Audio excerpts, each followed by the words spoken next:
एक गांव में कन्हैया कहकर एक आदमी रहता था। उसका एक बेकरी था। उस बेकरी का नाम था कन्हैया बेकरी। उधर कई तरीके के केक्स, चॉकलेट्स और बिस्किट्स रहते थे। उसके पास काम करने वाला शुभम कहकर एक आदमी उन सारे चीजों को तैयार करता था। कन्हैया एक नंबर का कंजूस था, इसलिए उसका बेकरी को कंजूस बेकरी कहकर भी नाम था। कन्हैया शुभम को सही से वेतन नहीं देते हुए उसे बहुत सताता था। हर महीना कुछ न कुछ कहकर उसका वेतन काट देता था। इसके वजह से तंग होकर शुभम एक दिन काम छोड़कर चला गया।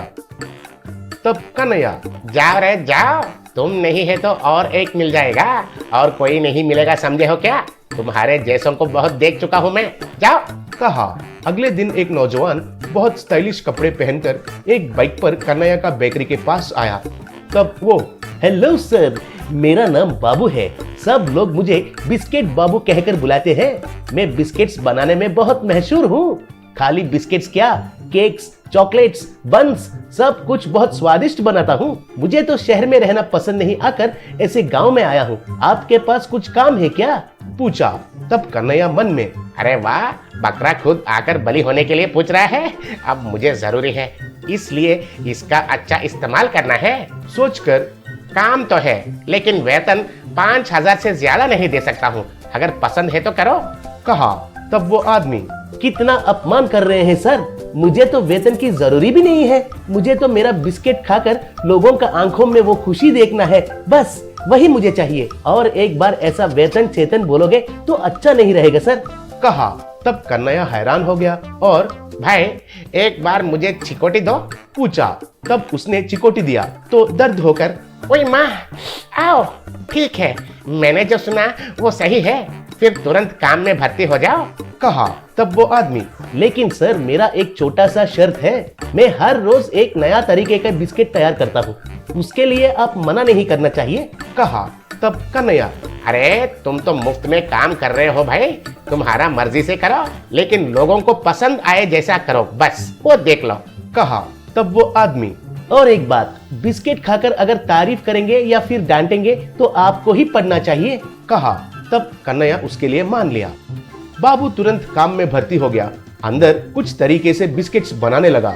वो क्या बना रहा है समझ में नहीं आकर कन्हैया सर खुजालने लगा। ऐसे तैयार हुआ बिस्किट्स को लाकर शोकेस में लगाया। लोग आकर उनको खरीद कर खाने लगे। उनको उन बिस्किट्स का स्वाद बहुत पसंद आया। एक आदमी, अरे वाह, कौन सा बिस्किट्स है ये बाबू, बहुत बढ़िया है, बहुत, वाह वाह, अरे वाह, कहा। तब एक बच्ची, अंकल, ये बिस्किट्स तो बहुत स्वादिष्ट हैं। मैंने ऐसे बिस्किट्स कहीं भी नहीं खाए हैं। घर के लिए थोड़े पार्सल करके दीजिए ना, पूछी। एक औरत, बाबू, तुम नए आए हो क्या? बहुत बेहतरीन है ये बिस्किट्स। ये कौन से बिस्किट्स हैं? पूछी। तब बाबू, ये बटर से बना गया बिस्किट्स है। इनका स्वाद बहुत स्वादिष्ट रहता है। इसमें मेरा महानता कुछ भी नहीं है। इनको बनाने के लिए हमारा मालिक कन्हैया जी ने ही खुद बोले थे। क्यों कन्हैया जी, सही है ना, कहा। तब कन्हैया बहुत खुश होकर, हाँ जी हाँ, मैंने ही खुद वो बिस्किट्स ऐसे बनाने के लिए कहा था, कहा। बाद में कन्हैया उसका तारीफ करके, अरे वाह, तुम मेरे साथ रहोगे तो बस है, मेरा व्यापार बढ़ जाता है, कल फिर से इनको बनाओ, कहा। तब बाबू, सर हर रोज यही आइटम अच्छा नहीं रहता है। मैं कल चिकन बिस्किट्स, परसों फिश बिस्किट्स बनाने के लिए सोच रहा था, कहा। तब कन्हैया, अरे वाह, कितना अच्छा विचार है, ऐसे ही करो बाबू, कहा। ऐसे बाबू अगले दिन चिकन बिस्किट्स और एक दिन फिश बिस्किट्स तैयार किया। लोग उनको खाकर बहुत तारीफ करने लगे। बाबू वो सब उसका महानता नहीं है, बल्कि कन्हैया का महानता है कहकर कहने लगा।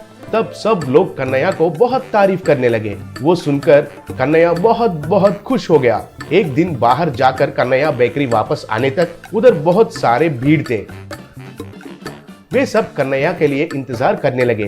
कन्हैया को देखकर बाबू, आइए सर जी आइए, ये सब आपके लिए ही इंतजार कर रहे हैं। अब मैंने जो बनाया है वो बिस्किट्स खाकर किसने बनाने के लिए कहा था पूछे। मैंने तो बनाया था, लेकिन इसका आइडिया मालिक कन्हैया जी का है कहा था। अब बताइए, ये बिस्किट्स आइडिया आपका ही है ना, कहा। तब कन्हैया खुश होकर, हाँ हाँ बिल्कुल बिल्कुल, वो बिस्किट्स का आइडिया तो मेरा ही है, बिल्कुल मेरा ही है। उन बिस्किट्स को मैंने ही बनाने के लिए कहा था। कहा। तब सब लोग मिलकर कन्हैया को पकड़कर खूब मारने लगे। तब कन्हैया अरे बाप रे, मत मारिए मत मारिए। कहकर चिल्ला रहा था, लेकिन वे लोग तो मारते ही रहे। तब कन्हैया अरे पहले क्यों मार रहे हैं तो बताओ। पूछा। तब एक आदमी क्यों बे, क्यों मार रहे हैं कहकर पूछ रहे हो? उसने जो बनाया है वो बिस्किट्स में से गोबर का बदबू आया है। ये क्या है पूछे तो गोबर का बिस्किट्स बनाए तो उसमें से गोबर का बदबू के अलावा इत्र का गंध आएगा क्या कह रहा था। उनको ऐसे बनाने के लिए तुमने ही कहा है ना, कहकर उसको और मार के चले गए।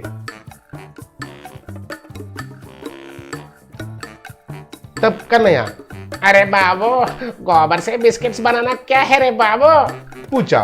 तब बाबू क्यों जी, हर एक दिन एक वैरायटी रहना है। मैंने तो आपको पहले ही बोल चुका था कि मैं हर रोज एक नया बिस्किट्स बनाता हूँ कहकर। आज ऐसा वैरायटी गोबर से बिस्किट्स बनाया है बस। कहा। इतने में उधर एक कीमती गाड़ी आकर रुका।